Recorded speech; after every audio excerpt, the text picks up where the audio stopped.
तो देख पिले अच्छा स्क्रीन क्लियर अच्छी मोर वॉइस क्लियर अच्छी ओके। तो देख आमर यूनिट 1 देखिबा आमे पेपर 3 रो ठीक। तो सेइथिरे हमकु कौन कौन विषय दिया हिचे शारला दासଙ୍କ साहित्य आउ बलराम दासଙ୍କ साहित्य जगन्नाथ दासଙ୍କ साहित्य आउ अच्युतानंद दासଙ୍କ साहित्य विशेष अनुशीलन आम दिया तो ये विशेष अनुशीलन माने जेहेतु हमको एमसीक्यू पैटर्न रो क्वेश्चन आसीबो तो आमे बेसी फोकस करबा जो सेक्शन रो हमको एमसीक्यूज तयारी हबार चांसेस अछि। तो देखो प्रथम तो शारला दासଙ୍କ संपर्क जदि आमे आलोचना करछन्ते तांको संपर्क रे किछिटा एस्पेक्ट को भी हमको ध्यान देबाक हबो। प्रथम रे सेगुडार भितरे कोन कोन आमे देखुछन्ती तांकर जन्म जन्म कथा तो छाड़ आमे समस्त जानिछन्ती जे कुहा जाए जहा नाही भारते ताहा नाही भारते बोली अर्थ कोन ना जोडा कि शारला महाभारत रे बा महाभारत रे नाही ताहा भारत वर्ष रे नाही बोली कुहाउची। भारतर सबु चित्र हमको महाभारत रे देखिया को मिलि थाए। सेमिति ही शारला दास प्रथम करिकी हमर ओडिया साहित्य रे गोटे विशाल काव्य कोणार्कर स्रष्टा थिले सेथि पई बोली आलोचक माने तांको आदि कवि बोली स्वीकृति दैछन्ती बा आदि कवि भाबरे स्वीकार करन्ती। किंतु एठी समस्तंगर मिसअंडरस्टैंडिंग गोटे रही था जे आदि कवि उपाधि केही जने देइथिले समाने भी पढिछ मृत्युंजय रथंकर ना पढिथिबो निश्चय तो सेमिति केही मने रखिबोनी सेटा संपूर्ण ठीक नुह। बहु आलोचक तांको आदि कवि नारे स्वीकृति देइछन्ती। तापर आमे तांको संपर्क जदि देखिबा तो शारला दासंकर जन्म संपर्क रे तो जन्म कथा जदि आमे कहउचन्ती ताले महाभारत रे गोटे जगह रे कवि लिखुचन्ती जे शारला दास को प्रभु गति मुक्ति दबा तेबे मुक्ति मागिबाटा मनुष्यर स्वभाव को समय रे आसी थाए सेटा वृद्ध बयस रे। तो महाभारत भले जो ग्रंथ से लिखिचन्ती सेते बेलकु कपिलेन्द्रंकर राजत्व काल आमे समस्त जानचन्ती जोटा कि 15 ख्रीष्टाब्दर द्वितीय अर्ध शेष अंश बोली कहि परिबा। तो सेति पई बोली कवि को आमे 15 ख्रीष्टाब्दर प्रथम भागर व्यक्ति बोली ग्रहण करि परिबा। तो सेति पई एतिकी मन रखिबो जन्म तांकर 15 शताब्दीर प्रथम भाग। जन्म स्थान संपर्क रे तांकर द्विमत देखिया को मिले जोटा कि जंघेरपुर पाटणा बा कनकवती पाटणा बोली कुहा जाय थाए।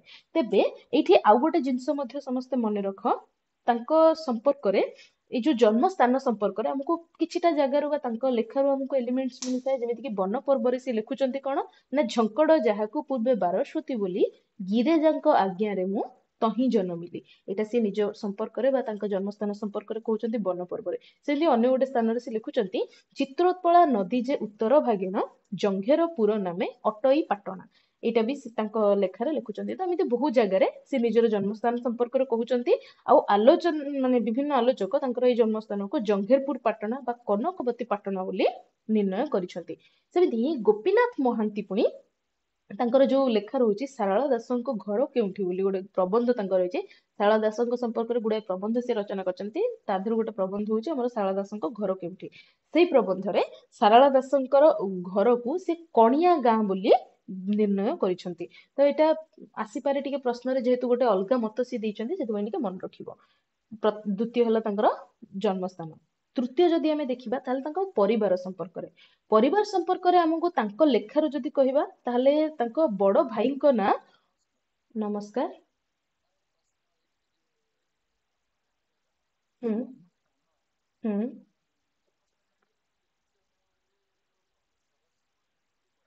हम्म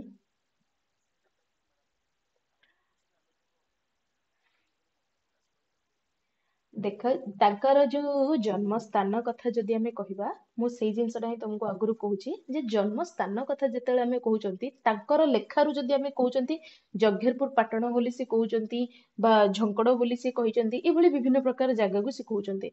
तो सेई स्थानटा वर्तमान रे जे को स्थान काहे ना सी लेखुचंती केते वर्ष तळर गोटे 500 वर्ष तळर कथा आमे कथा होचंती से समय बेलू गोटे प्रोविंस बा गोटे प्रदेश टा वर्तमान रे जे केते को जगह को बुझेउथिला से जिनसटा हम पाखरे माने कोनोसी पुक्ता सबूत बोली जो हमें कहती प्रमाण किछि नै सेति पय विभिन्न आलोचक विभिन्न आधार को नेकी अलग अलग जगह गुड़ाक निर्णय करछंती।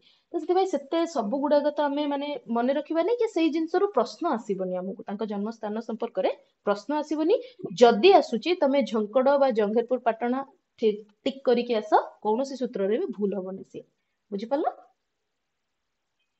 ହଁ ଆଉ ତାଙ୍କର ଜନ୍ମସ୍ଥାନ ଏମିତି ଯଦି ଆମେ ଦେଖିବା ମୁଁ କହିଲି ଆରମ୍ଭରୁ ସେଥିପାଇଁ କହିଦେଲି ଯେ ଆମେ ଅବଜେକ୍ଟିଭ ହିଁ ପଢିବା କାରଣ ଆମର କ୍ୱେଶ୍ଚିନ୍ ଅବଜେକ୍ଟିଭ ଅଛି ଯଦି ଧର ଆମର ଏମିତି ହେଇଥାନ୍ତା ବାଦ ବିବାଦ କୋଉଠି ଆମେ ଗୋଟେ କରିବାର ଅଛି ଯୋଉ ଡିବେଟ୍ ଆମେ କରନ୍ତି ଡିବେଟ୍ସ କରିବାର ଅଛି ତାହେଲେ ଆମେ ତାଙ୍କ ଜନ୍ମସ୍ଥାନ ସମ୍ପର୍କରେ ବହୁତ ଗୁଡାଏ ତଥ୍ୟ ମନେ ରଖିଲେ ସେଇଟା ଗୋଟେ ଠିକ ହୁଅନ୍ତା ଆମେ ଯେହେତୁ ସମୟ କମ ପାଠ ବହୁତ ତ ଆମେ ଏକ୍ସାମ ଓରିଏଣ୍ଟେଡ ହବା ପାଇଁ ହବ ଠିକ କି ନାହିଁ ଏକ୍ସାକ୍ଟଲି ହୁଁ ବନ ପର୍ବରେ ସେ କହୁଛନ୍ତି ଯୋଉ ଝଙ୍କଡ କଥା କହିଲି ମୁଁ ତମକୁ ସେଟା ସିଏ ବନ ପର୍ବରେ କହିଛନ୍ତି ହଁ ନେକ୍ସଟ ଦେଖିବା ପିଲେ ହଁ ନେକ୍ସଟ ଦେଖିବା ପିଲେ ସାରଳା ଦାସଙ୍କ ପରିବାର ସମ୍ପର୍କରେ ଆମେ ତ ତାଙ୍କର ଯୋଉ ପରିବାର ରହିଲା ତାଙ୍କ ଲେଖାରୁ ଆମକୁ ଦେଖିବାକୁ ମିଳିଛି କଣ ନା ତାଙ୍କର ପିତା ଥିଲେ ମାନେ ଭାଇ ଥିଲେ ପରଶୁରାମ ବୋଲି ଆଉ ଗୋଟେ ଜିନିଷ ହେଲା କି ଗୋଟେ ଯୋଉ ଅସମ୍ପାଦିତ ଗ୍ରନ୍ଥ ରହିଥିଲା ତା ଅନୁଯାୟୀ କିଛି ଆଲୋଚକ କହିଥାନ୍ତି ଯେ ତାଙ୍କର ପିତାଙ୍କ ନାମ ଥିଲା କଣ ନା ଯଶୋବନ୍ତ ବୋଲି ତେବେ ଏଇ ଯୋଉ ଯଶୋବନ୍ତ ଏଇଟା ବହୁତ ଦୂର ପର୍ଯ୍ୟନ୍ତ ସତ୍ୟ ନୁହେଁ ବା ଠିକ ନୁହେଁ ବୋଲି ଆଲୋଚକ କହିଛନ୍ତି ତାପରେ ହିଁ ଏଇଠି ଲେଖା ହେଇଛି ଦେଖ ଯେ ଯୋଉ ଉକ୍ତି ଅନୁଯାୟୀ ଯୋଉ ଉକ୍ତି ମାନେ ଯୋଉ ଅସମ୍ପାଦିତ ଗ୍ରନ୍ଥ ରହିଥିଲା ସେଥିରେ ଲେଖା ହେଇଛି ଦ୍ରୋଣ ପର୍ବରେ ସେ ଲେଖୁଛନ୍ତି ଆହେ ପ୍ରଭୁ ମତେ କର ଆପଣଙ୍କ ଭୃତ୍ୟ ଯଶୋବନ୍ତ ନନ୍ଦନ ମୁଁ ମୁରୁଖ ଅତ୍ୟନ୍ତ ବୋଲି ସେ ଲେଖିଛନ୍ତି ଦ୍ରୋଣ ପର୍ବରେ ତ ଏଇ ଯୋଉ ପଂକ୍ତି ରହିଛି ଏଇଠି ଯୋଉ ଯଶୋବନ୍ତ ନନ୍ଦନ ବୋଲି କୁହାଯାଉଛି ୟାକୁ ଆଧାର କରିକି ଆଲୋଚକ ମାନେ କଣ କହୁଛନ୍ତି ନା ସିଦ୍ଧେଶ୍ୱର ପରିଡାଙ୍କର ବାପାଙ୍କର ନାଁ ହଉଛି ଯଶୋବନ୍ତ ବୋଲି ତେବେ ପରବର୍ତ୍ତୀ ସମୟରେ ଯେତେବେଳେ କି ଆତବଲ୍ଲଭ ମହାନ୍ତି ସମ୍ପାଦନା କରିଛନ୍ତି ତାପରେ ସେଇ ପଦଟାକୁ ସେ ସୁଧାରି କହୁଛନ୍ତି ପୁରା ପଦଟା ଲେଖୁଛନ୍ତି ଯେ ଜନ୍ମେ ଜନ୍ମେ ମୂର୍ଖ ମୁଁ ନାରାୟଣଙ୍କ ଭୃତ୍ୟର ଭୃତ୍ୟ ବାକ୍ୟ ଦେବୀ ଭଣ୍ଡାର ମୁଁ କଲଇ ଭକତ ଯଶୋବନ୍ତୀର ନନ୍ଦନ ଶ୍ରୀବାସୁଦେବ ମମ ହୃଦ ଶୂଦ୍ରମୁନି ସାରଳ ଦାସ ଲୀନୋହ ଶ୍ରୀକୃଷ୍ଣ ପଦ୍ମପାଦ ତ ଏଇ ଜିନିଷଟା ସେ ଯୋଉ ଲେଖିଲେ ଏଇଟାକୁ ପରବର୍ତ୍ତୀ ସମୟରେ ଆଲୋଚକ କହୁଛନ୍ତି ଯେ ସେଇଠି ଯୋଉ ଯଶୋବନ୍ତ ନନ୍ଦନ ଲେଖା ହେଇଛି ସେଇଟା ଯଶୋଦାଙ୍କ ପୁତ୍ର ଯିଏକି ବାସୁଦେବ ବା ବାସୁଦେବ କୃଷ୍ଣ ତାଙ୍କୁ ବନ୍ଦନା କରାଯାଇଛି ତ ସେଥିପାଇଁ ଯଶୋବନ୍ତ ତାଙ୍କ ପିତାଙ୍କ ନାଁ ନୁହେଁ ତ ଯଦି ଏଇଠି ମାନେ ବହୁତ ଥର ତମେ ଦେଖିଥିବ ପେପରରେ ଏମିତି କିଛିଟା କନଫ୍ଲିକ୍ଟ ବାଲା କ୍ୱେଶ୍ଚିନ୍ ବି ଆସୁଛି ସେଥିପାଇଁ ଏଇଠି ଆଡ୍ ବି କରିଦେଇଛି ମୁଁ ଯଶୋବନ୍ତ ତା ସାଙ୍ଗରେ କାହିଁକି ହବନି ସେଟା ବି ଦେଇଦେଇଛି ଉଭୟ ମନେ ରଖିଥାଅ ଯଦି ପ୍ରଶ୍ନ ଆସୁଛି ସେ ଆକର୍ଡିଂ ତମେ ଆନ୍ସର କରିବ ନେକ୍ସଟ ଆଉ ଗୋଟେ ଜିନିଷ ଆମେ ଦେଖିବାକୁ ପାଆନ୍ତି ତାଙ୍କ ସମ୍ପର୍କରେ ଶୂଦ୍ର ମୁନି ବୋଲି ତାଙ୍କୁ କୁହାଯାଇଥାଏ ତେବେ ଏଇ ଶୂଦ୍ର ମୁନି କୁହାଯିବାର କାରଣ କଣ ନା ଯୋଉମାନେ କି ଆମର ବେଦ ବିଦ୍ୟା ବା ଯୋଉ ଆମର ଶାସ୍ତ୍ର ବ୍ୟାଖ୍ୟା କରିଥାନ୍ତି ସେମାନଙ୍କୁ ସେ ସମୟରେ ମୁନି ବୋଲି କୁହାଯାଉଥିଲା ଆଉ ସେ ସମାଜରେ ଯୋଉ ମୁନି ବୋଲି ପରିଚିତ ପୁଣି ଆମେ ସମସ୍ତେ ଜାଣିଛନ୍ତି ସାରଳା ଦାସ ଶୂଦ୍ର ଥିଲେ ବୋଲି କୁହାଯାଏ ତ ସେଇଥିପାଇଁ ସେ ନିଜକୁ ଶୂଦ୍ର ମୁନି କହିଥିବା କିଛି ଆଲୋଚକ ଗ୍ରହଣ କରିଥାନ୍ତି ବା ସ୍ୱୀକୃତି ଦେଇଛନ୍ତି ସେ ଲେଖୁଛନ୍ତି ମୁନି ଅଂଶରେ ଜନ୍ମିଲେ ବାକ୍ୟ ପାରେ କହି ନ ପଢିଣ ଏତେ ବିଦ୍ୟା ସାଧିଲଇଁ ମୁନି ଝଙ୍କଡ ବାସିନୀ ସିଦ୍ଧ ସାରଳା ଯା ନାମ ସେହି ମତେ ଶିକ୍ଷା ଦେଲେ ଧର୍ମ ମୁଖ୍ୟ କାମ ତ ଏଇ ପଦକୁ ଆଧାର କରିକି ସେ ନିଜକୁ ମୁନି ବୋଲି କହିଛନ୍ତି ବା ନିଜକୁ ସେ ମୁନି ମାନୁଥିଲେ ସେଇ ଜିନିଷଟାକୁ ଗ୍ରହଣ କରାଯାଇଛି ଆଉ ଯେହେତୁ ସେ ଶୂଦ୍ର ଥିଲେ ହୁଏତ ସେଥିପାଇଁ ନିଜକୁ ଶୂଦ୍ର ମୁନି କହିଛନ୍ତି ବୋଲି କୁହାଯାଇଛି ନେକ୍ସଟ ଆମେ ତାଙ୍କ ସମ୍ପର୍କରେ ଆଉ ଗୋଟେ ଜିନିଷ ଜାଣିବାକୁ ପାଆନ୍ତି ତାଙ୍କର ଜାତି ସ୍ମରତ୍ୱ ବିଷୟରେ ତ ଜାତି ସ୍ମରତ୍ୱ କଥା ଯଦି ଆମେ କହୁଛନ୍ତି ଜାତି ସ୍ମରତ୍ୱ ମାନେ ତମେ ବୁଝୁଥିବ ପୂର୍ବ ଜାତ ସମ୍ପର୍କରେ ଯିଏ ସ୍ମରଣ ରଖିପାରିଛି ବା ମନେ ରଖୁଛି ସେଇ ଜାତି ସ୍ମରତ୍ୱ କହିଯାଇଥାଏ ସେଗୁଡାକୁ ତ ଜାତି ସ୍ମରତ୍ୱ ବିଷୟରେ ସେ ଯେତେବେଳେ ଲେଖୁଛନ୍ତି ସେ କଣ କହୁଛନ୍ତି ନା ପ୍ରଥମ ଜନ୍ମରେ ମୁହିଁ ହେଲି କାଳି ଦାସ ଦ୍ୱିତୀୟ ଜନ୍ମରେ ମୁହିଁ ମହାକାଳ ଧ୍ୱଂସ ତୃତୀୟ ଜନ୍ମରେ ମୁହିଁ ସାରଳା ଦାସ କବି ଆଉ ଜନ୍ମେ ମୁହିଁ ମର୍ତ୍ତ୍ୟ ମଣ୍ଡଳେ ଜନ୍ମିବି ପ୍ରତି ଜନ୍ମେ ପୁହିଁ 15 ଲକ୍ଷ କଥା ଭାବି ଚାରି ଜନ୍ମେ 60 ଲକ୍ଷ କଥା ମୁଁ କହିବି ଭକ୍ତ କଥା ଉକ୍ତ କଥା କହିସାରି ଏମର୍ତ୍ତ୍ୟ ମଣ୍ଡଳ ତେବେ ଯାଇ ହୋଇବି ମୁଁ ଶିବ ଦ୍ୱାର ପାଳ ତ ତମାନେ ସମସ୍ତେ ଜାଣିଥିବ ଏଇ କାହାଣୀ ଯେ ସିଏ ପୂର୍ବରୁ ଶିବଙ୍କ ଦ୍ୱାରପାଳ ଥିଲେ ଏବଂ ଗଜାନନଙ୍କର ଅଭିଶାପ ବା ଶାପ ପାଇକି ସେ ମର୍ତ୍ତ୍ୟମଣ୍ଡଳରେ ଜନ୍ମ ହେଇଥିଲେ ବୋଲି କହିଛନ୍ତି ତେବେ ଏଇଠୁ ପ୍ରଶ୍ନ ବି ତିଆରି ହେଇପାରେ ତାଙ୍କର ଏଇ ଯୋଉ ନାଁ ଗୁଡାକ ସମ୍ପର୍କରେ ଯୋଉ ତିନିଟା ଜନ୍ମ ସମ୍ପର୍କରେ କହିଲେ ସିଏ କାଳିଦାସ ପ୍ରଥମ ଜନ୍ମ ଦ୍ୱିତୀୟ ଜନ୍ମ ମହାକାଳ ଧ୍ୱଂସ ଏବଂ ତୃତୀୟ ଜନ୍ମ ସାରଳା ଦାସ ଥିଲା ବୋଲି ଏଇଠୁ ପ୍ରଶ୍ନ ଆସିପାରେ ଟିକେ ମନେ ରଖିଥାଅ ନେକ୍ସଟ ଆମେ ଯଦି ଦେଖୁଛନ୍ତି ତାହେଲେ ତାଙ୍କର କବିତ୍ୱ ସମ୍ପର୍କରେ ସେ ନିଜର କବିତ୍ୱ ସମ୍ପର୍କରେ ଯଦି ଦେଖିବା ତାଙ୍କର କବି କର୍ମ ସମ୍ପର୍କରେ ସେ ତାଙ୍କର କୋଉ ଲେଖାରେ ଲେଖିଛନ୍ତି ଚଣ୍ଡୀ ପୁରାଣରେ ସେ କହୁଛନ୍ତି କଣ ନା ପ୍ରଥମେ ଶ୍ରୀ ରାମାୟଣ ଦ୍ୱିତୀୟ ଭାରତ ତୃତୀୟ ଲିଖନ କଲି ଶ୍ରୀ ଭାଗବତ ତ ଏଇ ଯୋଉ ବିଲଙ୍କା ରାମାୟଣ ପ୍ରଥମରେ ସେ ରଚନା କରିଛନ୍ତି ଦ୍ୱିତୀୟରେ ମହାଭାରତ ଲେଖିଛନ୍ତି ଆଉ ଶେଷରେ ସେ ଚଣ୍ଡୀ ପୁରାଣ ଯୋଉଟା କି ଶ୍ରୀ ଭାଗବତ ବୋଲି କହିଛନ୍ତି ସେଇ ଶ୍ରୀଟା ଦେବୀଙ୍କ ଅର୍ଥରେ ବ୍ୟବହାର ହେଇଛି ତ ଦେବୀ ଭାଗବତ ତମେ ମଧ୍ୟ ବୁଝିପାରିବ ତ ସେଇ ଦେବୀ ଭାଗବତ ଲେଖିଥିଲେ ବୋଲି କହିଛନ୍ତି ତା ସାଙ୍ଗରେ ଆଉ ଗୋଟେ ମତାମତ ମଧ୍ୟ ଆମକୁ ମିଳିଥାଏ ଯେ ଲକ୍ଷ୍ମୀ ନାରାୟଣ ବଚନିକା ତାଙ୍କର ଗ୍ରନ୍ଥ ବୋଲି ଯୋଉଟା କି ଆମକୁ କହିଛନ୍ତି କି ନା ଅଧ୍ୟାପକ ଯିଏ କି ବଂଶୀଧର ମହାନ୍ତି ରହିଛନ୍ତି ସେ ତାଙ୍କର ଗୋଟେ ଛୋଟିଆ ଲେଖା ପାଇଥିଲେ ଆଉ ସେ କହିଛନ୍ତି ଯେ ଏଇ ଲକ୍ଷ୍ମୀ ନାରାୟଣ ବଚନିକା ହଉଛି ସାରଳା ଦାସଙ୍କର ଲେଖା ବୋଲି ତେବେ ଏତିକି ହଉଛି ତାଙ୍କର ମାନେ ଅନ୍ୟାନ୍ୟ କିଛିଟା ଆସ୍ପେକ୍ଟ ରୁ ଆଲୋଚନା ଏବେ ଆମେ ଦେଖିପାରିବା ତାଙ୍କର ବିଲଙ୍କା ରାମାୟଣ ସମ୍ପର୍କରେ, ଯୋଉଟା କି ତାଙ୍କର ପ୍ରଥମ ରଚନା। ତ ଯୋଉ ସଂସ୍କୃତ ଅଦ୍ଭୁତ ରାମାୟଣ ରହିଥିଲା, ସେଥିରୁ କିଛିଟା ସ୍ୱର୍ଗର କଥାବସ୍ତୁର ଅବଲମ୍ବନ କରିକି ବିଲଙ୍କା ରାମାୟଣର ରଚନା ହେଇଛି ବୋଲି। ଆଉ ଏଇ ବିଲଙ୍କା ରାମାୟଣ ଯୋଉ ଅଦ୍ଭୁତ ରାମାୟଣ ରହିଥିଲା, ଏଇଟାକୁ ପରବର୍ତ୍ତୀ ସମୟରେ 1901 ମସିହା ପାଖାପାଖି କପିଳେଶ୍ୱର ବିଦ୍ୟାଭୂଷଣ ଅଦ୍ଭୁତ ରାମାୟଣର କଥାବସ୍ତୁକୁ ଯୋଉ ଅନୁବାଦ କରିଥିଲେ ଆମର ଓଡିଆରେ। ତେବେ ଯୋଉ ଅଦ୍ଭୁତ ରାମାୟଣ ରହିଥିଲା ଆଉ ଆମର ଯୋଉ ବିଲଙ୍କା ରାମାୟଣ ରହିଛି, ୟା ଭିତରେ ହୁଏତ ତାର ଅନୁସରଣରେ ସେ ଲେଖିଛନ୍ତି, ଏଥିରେ ମଧ୍ୟ ଅଳ୍ପ କିଛିଟା ପାର୍ଥକ୍ୟ ବା ମୌଳିକତା ଆମକୁ ଦେଖିବାକୁ ମିଳିଥାଏ। ଅଦ୍ଭୁତ ରାମାୟଣର ବିଷୟବସ୍ତୁ ଯଦି ଆମେ ଦେଖିବା, ତାହେଲେ ପ୍ରଥମେ ଏଥିରେ କଣ ରହିଛି ନା, ରାବଣର ଯିଏକି ବଡ ଭାଇ ହଉଛି ସହସ୍ରଶିର ରାବଣ, ଆଉ ନିଜ ଶକ୍ତି ବଳରେ ସେ କଣ କରୁଛି, ପୁଷ୍କର ଦ୍ୱୀପର ଅଧିକାରୀ ହେଇପାରିଛି। ଆଉ ସୀତାଙ୍କଠୁ ରାମ ତା ସମ୍ପର୍କରେ ଜାଣିବା ପାଇଁ ପାଇଛନ୍ତି।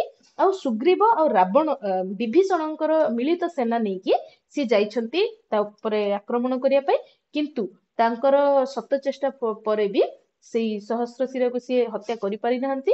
ପରବର୍ତ୍ତୀ ସମୟରେ ସୀତା କଣ କରିଛନ୍ତି ନା, ଯୋଉ କୋପାନ୍ବିତ କଙ୍କାଳ ମୂର୍ତ୍ତି ଧାରଣ କରିଛନ୍ତି, ଆଉ ସେଇ ମୂର୍ତ୍ତି ଦର୍ଶନ ଆଉ ପରେ ରାମ ବାଣରେ ରାବଣର ମାନେ ହତ୍ୟା ହେଇଛି ବା ମୃତ୍ୟୁ ହେଇଛି। ବିଲଙ୍କା ରାମାୟଣର କଥାବସ୍ତୁ ଯଦି ଆମେ ଦେଖିବା, ତାହେଲେ ବିଲଙ୍କାର ରାଜା ଭାବରେ ଏଇଠି ଦେଖିବାକୁ ମିଳିଛି ଆମେ ସହସ୍ରଶିର ରାବଣଙ୍କୁ।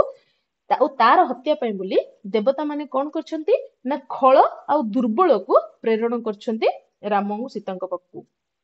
ସୀତାଙ୍କ ପାଖକୁ ଖଳ ଏବଂ ରାମଙ୍କ ପାଖକୁ ଦୁର୍ବଳ, ଏଇ ଜିନିଷଟା ଟିକେ ମନେ ରଖ।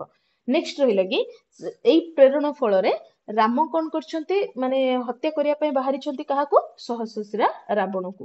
ତେବେ ହତ୍ୟା କରିବା ପାଇଁ ସେ ଯେତେବେଳେ ବାହାରିଛନ୍ତି, ସେତେବେଳେ ମାନେ ଯେତେବେଳେ ରାମ ହତ୍ୟା କରିବା ପାଇଁ ବାହାରିଛନ୍ତି, କିନ୍ତୁ ରାବଣ ବଳଶାଳୀ ଅଛି ସେତେବେଳକୁ, ତାଙ୍କର ଶତ ଚେଷ୍ଟା ସତ୍ତ୍ୱେ ମଧ୍ୟ ସେ ହତ୍ୟା କରିପାରିନାହାନ୍ତି। ଶେଷରେ ସୀତା କଣ କରିଛନ୍ତି, ନବ ଯୌବନ ରୂପ ଦର୍ଶନ କରେଇଛନ୍ତି, ଯାହାଦ୍ୱାରା କି ସେ ହୀନବୀର୍ଯ୍ୟ ହେଇଛି ଏବଂ ରାମ ବାଣରେ ତାର ଜୀବନ ଯାଇଛି। ତ ଏଠି ଟିକେ ଡିଫରେନ୍ସ ମନେ ରଖୁଥାଉ, ସୀତାଙ୍କର ସେଥିରେ କୋପାନ୍ବିତ କଙ୍କାଳ ମୂର୍ତ୍ତି କଥା କୁହାଉଛି, ଏଥିରେ ଆମକୁ ଦେଖିବାକୁ ମିଳିଛି କଣ ନା, ନବ ଯୌବନର ମୂର୍ତ୍ତି। ସେମିତି ସେଠି ପୁଷ୍କର କଥା କୁହାଉଛି, ଏଠି ବିଲଙ୍କା କଥା କୁହାଉଛି। ଏସବୁ ଜିନିଷ ଗୁଡା ଟିକେ ଧ୍ୟାନ ରଖିବ।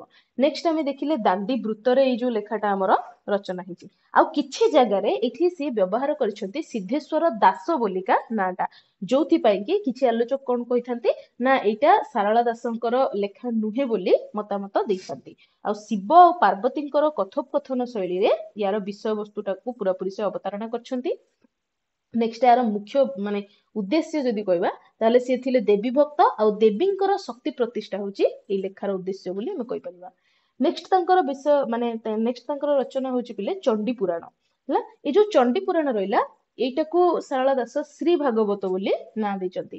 ତା ଛଡା ଯଦି ଆମେ ଦେଖିବା ବିଷ୍ଣୁ ପୁରାଣ, ହରିବଂଶ, ଏଇଭଳି ଭାବରେ କିଛିଟା ନାଁ ମଧ୍ୟ ଆକୁ ଆମେ ମାନେ ଏଇଭଳିଆ ନାଁଟା ଏଇ ଲେଖା ମାନଙ୍କରେ ଦେଖିବାକୁ ମିଳିଥାଏ। ନେକ୍ସଟ ଆମେ ଦେଖିବା କଥାବସ୍ତୁଟା ୟାର ସଂସ୍କୃତର ଯୋଉ ଦୁର୍ଗା ସପ୍ତଶତୀରୁ ନିଆ ହେଇଛି। ପୁଣି ସେ ଯୋଉ ସଂସ୍କୃତର ଗ୍ରନ୍ଥ ରହିଛି, ତାର ବକ୍ତା ହଉଛନ୍ତି ମେଧା ଋଷି। ଶ୍ରୋତା ଭିତରେ ଆମକୁ ସୁରଥ ରାଜା ଆଉ ସମାଧି ବୈଶ୍ୟକୁ ଦେଖିବାକୁ ମିଳୁଛି। ଏଠି ଯୋଉ ବକ୍ତା ଆଉ ଶ୍ରୋତା ଭାବରେ ଲେଖା ହେଇଛି, ଏଇଟା ସେ ଯୋଉ ଦୁର୍ଗା ସପ୍ତଶତୀ କଥା କୁହାହଉଛି ଏଠି ହେଲା। ନେକ୍ସଟ ଯଦି ଚଣ୍ଡୀ ପୁରାଣରେ ଆମେ ଦେଖୁଛନ୍ତି, ତାହେଲେ ଏଥିରେ କିଏ ଦେଖିବାକୁ ମିଳୁଛନ୍ତି, ଶୁକ ଆଉ ପରୀକ୍ଷିତ ଦେଖିବାକୁ ମିଳୁଛନ୍ତି ଶ୍ରୋତା ଆଉ ବକ୍ତା ଭାବରେ। ତାପରେ ଏଇ ଯୋଉ ଗ୍ରନ୍ଥର ଅଧ୍ୟାୟ ବିଭାଜନ ସେମିତି କିଛି ହେଇନି। ବିଷୟବସ୍ତୁ କଥା ଯଦି ଆମେ ଦେଖିବା, ତାହେଲେ କପିଳ ସିଂହ ଯିଏକି ରହିଛି ରାକ୍ଷସ ଜଣେ, ତାର ପତ୍ନୀ ହଉଛନ୍ତି ଧର୍ମରେଖା। ସିଏ ଶୃଙ୍ଗାର ପୀଡା ଭୟରେ ମହିଷୀ ରୂପ ଧାରଣ କରିକି ପଳେଇଛନ୍ତି ସିଂହଳ ଦ୍ୱୀପକୁ, ସେଇଠି ଆତ୍ମଗୋପନ କରିଛନ୍ତି। ସେଇ ସମୟ ବେଳକୁ ଯମରାଜଙ୍କର ଯିଏକି ବାହନ ରହିଛି କୃତାନ୍ତ, ତାଙ୍କ ସହିତ ମିଳିତ ହୋଇକି ମହିଷାସୁରର ଜନ୍ମ ହେଇଛି ଥିଲେ।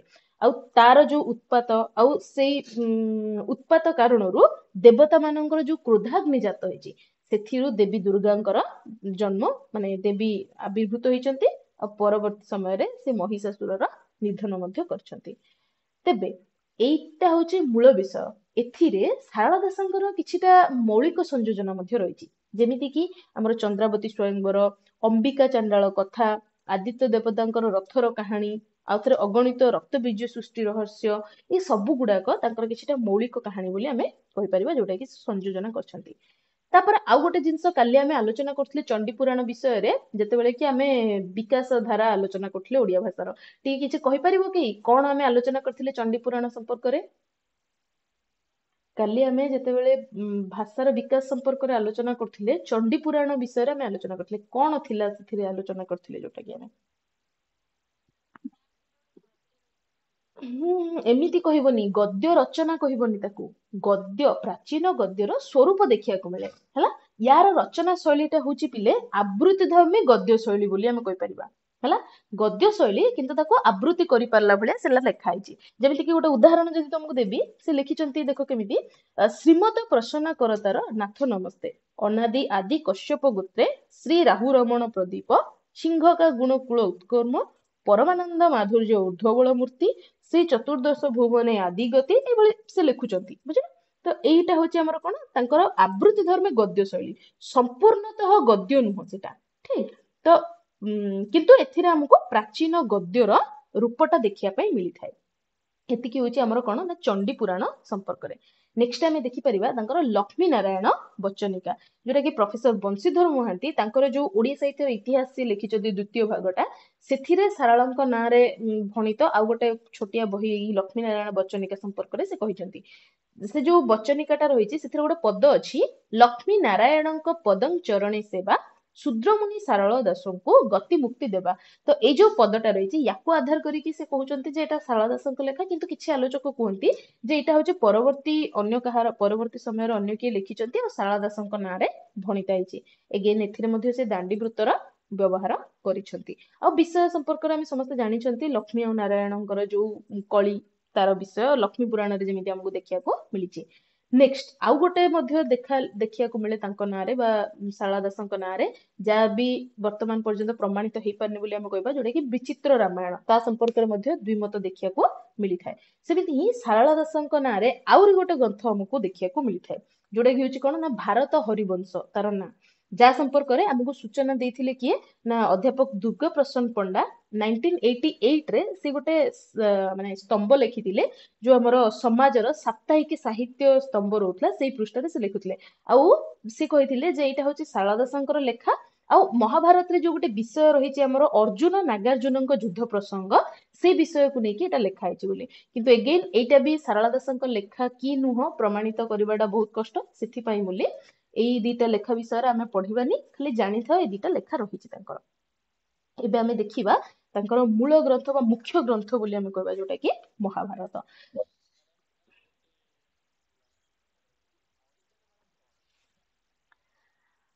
କିଏ କହିବ ବୋଲେ ଭଣିତାଟା କଣ, ଆବୃତ୍ତି, ହଁ ଭଣିତାଟା କଣ,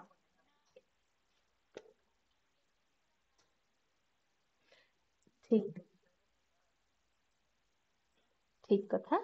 ଯୋଉ ଲେଖକ ମାନଙ୍କର ନାଁଟା ସେଥିରେ, ଧର ମୁଁ ଏବେ ଲେଖିଛି ଗୋଟେ ଲେଖା, ତ ମୋର ନାଁରେ ଭଣିତା କରିବାଟା, ତ ଏଇଟା ଭଣିତାଟା ଏମିତି ନୁହଁ ଯେ ଯିଏ ଲେଖକ ସିଏ, ସେ ନାଁଟା ସେଥିରେ ମେନସନ କରାଯାଏ ଯେ ସେ ଲେଖାର ଲେଖକ କିଏ, ଏଇ ହିସାବରେ ଭଣିତାଟା ଦିଆଯାଇଥାଏ। ମାନେ ତାର ଗୋଟେ ଅର୍ଥ ଅଛି, ଶାବ୍ଦିକ ମାନେ ସେ ଶବ୍ଦର ଗୋଟେ ଅର୍ଥ ଅଛି, ମୁଁ ବର୍ତ୍ତମାନ ଟିକେ ମନେ ପକେଇ ପାରୁନି, କ୍ଲାସ ସରିଲା ପରେ ମୁଁ ତମକୁ ସେଣ୍ଡ କରିଦେବି ସେଇ ଭଣିତା ଶବ୍ଦର ଅର୍ଥଟା, ଠିକ ଅଛି। ମୁଁ ପୁରା ପ୍ରପର ମନେ ପକେଇ ପାରୁନି ଯେ। ହୁଁ।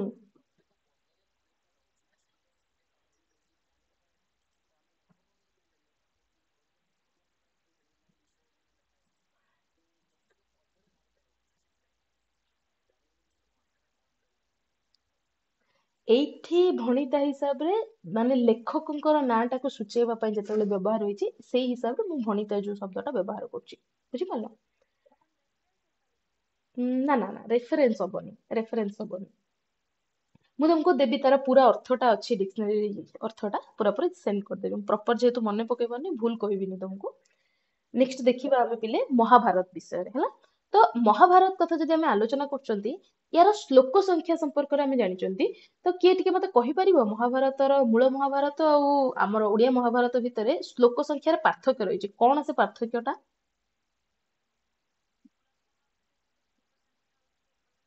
ହୁଁ।